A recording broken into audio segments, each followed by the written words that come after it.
के साथ दीक्षा। चीन में 61 साल की सबसे भयंकर गर्मी। जी हाँ, चीन में 61 साल की सबसे भयंकर गर्मी और सूखे के चलते बिजली संकट पैदा हो गया है। कई शहर अंधेरे में डूब चुके हैं और बिजली की कमी को दूर करने के लिए चीन में शॉपिंग मॉल सिर्फ 5 घंटे तक ही खोलने के आदेश दे दिए गए हैं। संघाई में मशहूर स्काईलाइन बुंद में 2 रातों तक लाइट नहीं जलाई जाएगी। फॉक्सवैगन, एप्पल और टोयोटा जैसी कंपनियों के प्लांट में काम बंद हो चुका है। एक्सप्लेनर में जानते हैं कि चीन में आखिर बिजली संकट पैदा क्यों हुआ, इसका गर्मी और सूखे से क्या कनेक्शन है, इसे दूर करने के लिए चीन क्या उपाय कर रहा है।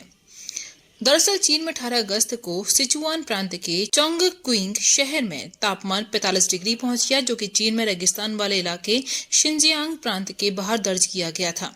अब तक का सबसे ज्यादा तापमान है। 20 अगस्त को चोंगक्विंग शहर का मिनिमम टेम्परेचर 34.9 डिग्री दर्ज किया गया, जो कि चीन में अगस्त के महीने में दर्ज किया सबसे ज्यादा टेम्परेचर है और उस दिन अधिकतम तापमान 43.7 डिग्री था।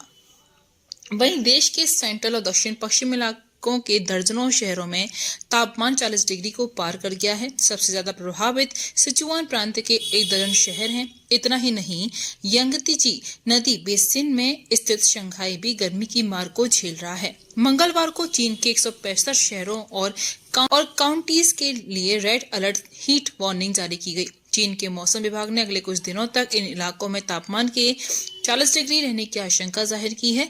बढ़ते हुए तापमान को देखते हुए लोगों को घरों में ही रहने की एडवाइजरी जारी कर दी गई है। वहीं अब बात करते हैं सूखे से। चीन में 24 लाख लोग प्रभावित हुए हैं। जी हां, भारी गर्मी के साथ ही बारिश की कमी ने चीन की मुश्किलें और बढ़ा दी हैं। जुलाई में पिछले साल की तुलना में 40% कम बारिश हुई है, जो 1961 के बाद से जुलाई महीने में सबसे कम बारिश का रिकॉर्ड है।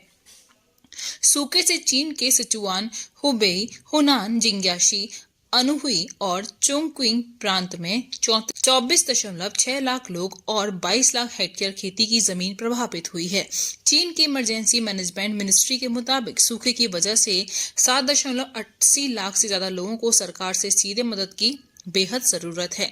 वहीं यंगती चीन की सबसे लंबी और दुनिया की तीसरी सबसे लंबी नदी है। तिब्बत के पठारों से निकलकर ये 4000 मील की लंबी यात्रा के बाद संघाई के पास पूर्वी चीन सागर में गिरती है। ये चीन की सबसे उपजाऊ खेती की जमीनों को सींचती है।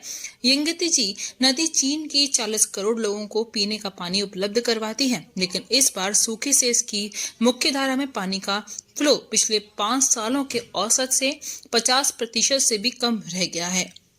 वहीं एनालिस्ट का मानना है कि सूखे और गर्मी से चीन के सेंट्रल और यंगती नदी बेसिन इलाकों में चावल और मक्का के उत्पादन को नुकसान पहुंचेगा।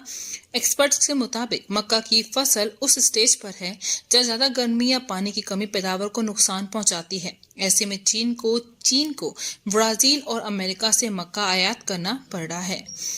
वहीं सब्जी भी महंगी हो चुकी है और अंडों के दाम बढ़ गए हैं।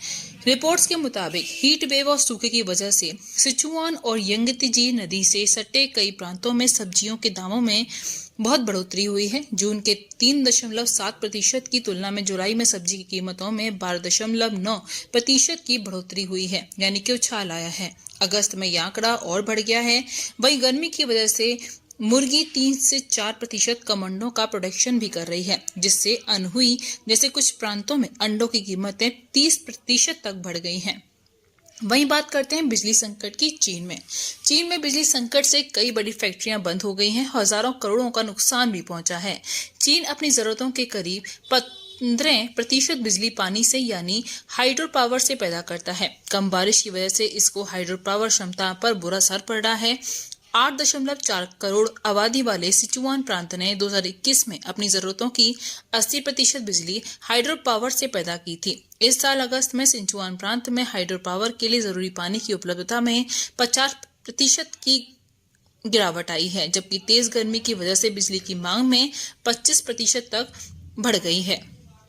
वहीं गर्मी बढ़ने से चीन में एसी की डिमांड में जबरदस्त उछाल देखने को मिला, जिसके चलते पावर ग्रिड पर अतिरिक्त लोड पड़ रहा है। तो ये थी खबर जो हमने आपको दी है, और अधिक जानकारी के लिए बने रहिए जस्टो मनी के साथ। हमारे चैनल को लाइक करना, सब्सक्राइब करना बिल्कुल भी ना भूलें। नमस्कार।